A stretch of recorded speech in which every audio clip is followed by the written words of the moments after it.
thought I would do a little flip through of a little journal I just made. Hopefully you could see this. I just recorded it, but it was a bad glare. And it's a rainy day, so I do have the lights on and not great lights. But I did finish these journals, but I need to stitch them. And I know better than to use sharp pointy tools with the lining holes when you have a head cold, and I do. So I got distracted and I did this little one. And I found this random fabric that I had somehow put a sparrow on, and I don't really know where it came from. I hope I can find it. But it's kind of cute. So I thought I'd do a little flip through. I always like messy stitching. I like the history of things. And all of this paper is dyed by me. I did a little coffee stamp. Just subtle. This page is probably one of my favorites. It's got a very oceany feel. And then this says ocean, beaches, salt bays, tidewater. And there's a little tear there, so I had to doctor it out. And I love like moments like that, because that to me is the ocean. It's like this color that we can't quite, I don't know, layers of like grit and beauty and grime. This stamp I got recently, and I'm not sure where it came from, but I'm glad I have it because it reminds me of the women in, where I live is coastal, and we have on top of a lot of houses what is called the Widow's Walk, and it's a square area on top of houses that women would walk around pacing, waiting for their husbands to return. And they call it Widow's Walk because obviously a lot of people didn't make it back. I don't know why. It's not necessarily sad because her husband might make it back. You never know. More hand-dyed paper.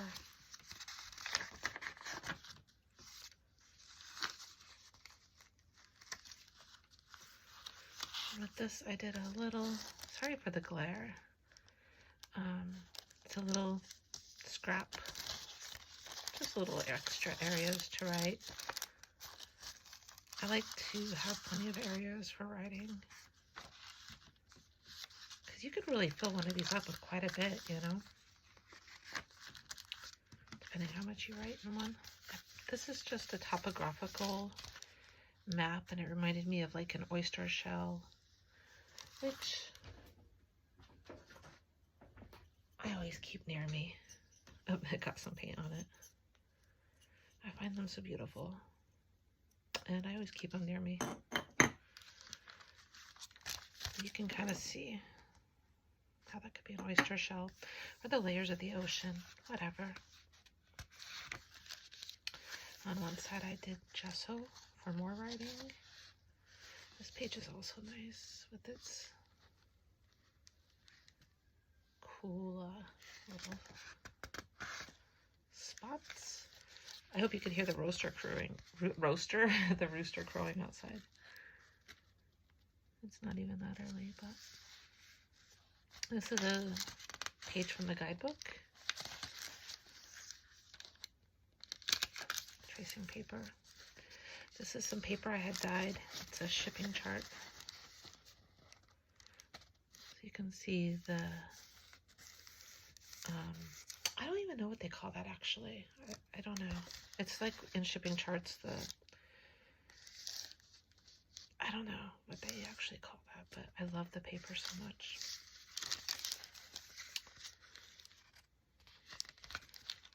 I was trying to even out the page and make it look more intentional by doing the tabs straight, but it's okay. I can play with it a little bit. More dyed paper. I like how it all kind of goes together. Very, to me, a peaceful one.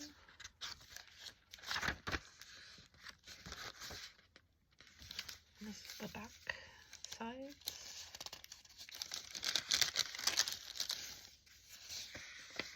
page is nice, but it's subtle. Almost looks like the beach right here.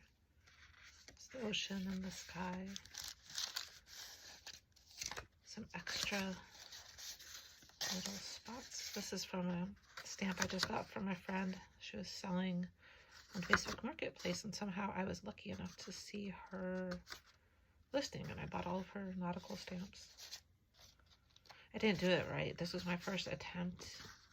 I didn't love it. It was, I don't know, 2 something, and then I covered it with gesso, and then I covered it with coffee. It's fine now, but it was a learning set because it's a weird kind of stamp. I kind of love this. It's just like a little guidebook page with coffee dyed paper.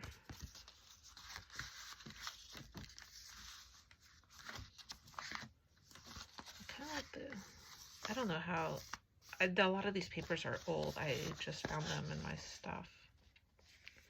And then this is a playing card that I sanded down, gessoed, and stitched. And I think this is more of that drywall paper.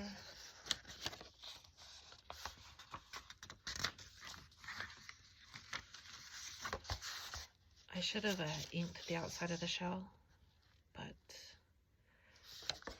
it's okay too, how it just kind of blends in. And I love this little area right there. It's just so, I don't know, I love that when that happens. And this is me using soap, if I remember right, to make the water bubbly.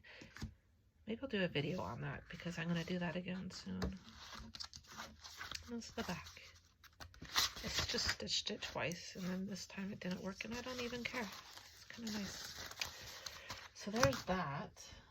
And then let's do these. Excuse me, I do have a head cold. This one is just very watery, in my opinion. Just very moody ocean watery with a lot of lighter colors, some dark. And I am almost done. And then I did this one, which I painted the cover of. And this one's called The Cruel Sea. So I thought I would do this one like a little bit more harsh. There's some really nice pages in here. I found some pages that I had dyed a while ago. This one I particularly love. I mean, it's just so good. I love it when that happens, and it has nothing to do with me. It's all about just playing around. I did a lot of tags for this one.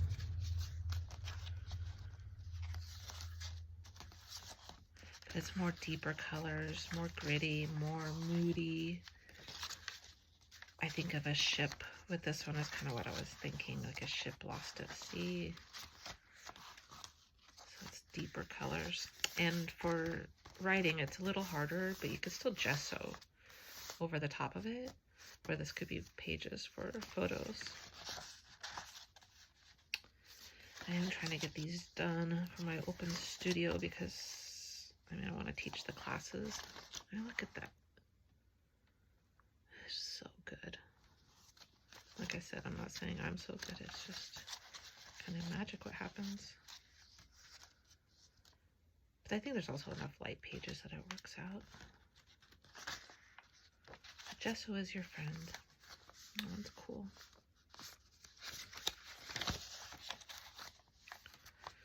Nice rusty bits. But I'll do a proper flip through once I stitch it all in. Just got distracted because I wanted to make something for fun. So that will be coming up soon. This little guy I thought was kind of cute. What have you been making?